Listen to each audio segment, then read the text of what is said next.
2 நாட்டோட ராஜாக்கள் நின்னு பேசிக்கிட்டு இருக்கும்போது, அவங்களுக்குள்ள யார் அதிகமா தானம் தர்மம் பண்றாங்கிற பேச்சு வருது. அவங்களும் இந்த சந்தேகத்த தீர்த்துக்க ஒரு முனிவர்கிட்ட போறாங்க. அவங்க கிட்ட, "நான் தான் அதிகமா தானம் தர்மம் பண்றேன்." இன்னொரு ராஜா சொல்றாரு, "நான் தான் அதிகமா பண்றேன்னு." இத கேட்டுட்டு முனிவரும் அவங்க கிட்ட ஒரு பொற்காசுகள் நிறைஞ்ச பானைய குடுக்குறாங்க. "இந்த பானைய எடுத்துட்டு போயி ஊர்ல உள்ள எல்லாத்துக்கும் தான தர்மம் பண்ணுங்க. யாரு முதல்ல பண்ணி முடிக்கிறீங்களோ அவங்க தான் தான தர்மத்துல சிறந்தவங்கன்னு" சொல்றாங்க. அவங்களும் எடுத்துட்டு போய் ஊர்ல உள்ள எல்லா மக்களுக்கும் 2 ராஜாக்களும் சேர்ந்து பொற்காசுகள தானம் பண்றாங்க. ஆனா அவங்க தானம் பண்ண பொற்காசுகள் அதிகமாயிக்கிட்டே இருக்குது.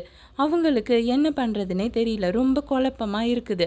அவங்களும் முனிவர்கிட்ட மறுபடியும் வந்து சொல்றாங்க, பொற்காசுகள் குறையவே இல்ல, அதிகமாயிக்கிட்டே இருக்குதுன்னு. முனிவர் அதுக்கு சிரிச்சுக்கிட்டே சொல்றாங்க, தான தர்மத்துல சிறந்தவர்ன்னு யாரும் கிடையாது. நாம தானம் பண்ண செல்வங்கள் அதிகமாகும்னு சொல்றாங்க.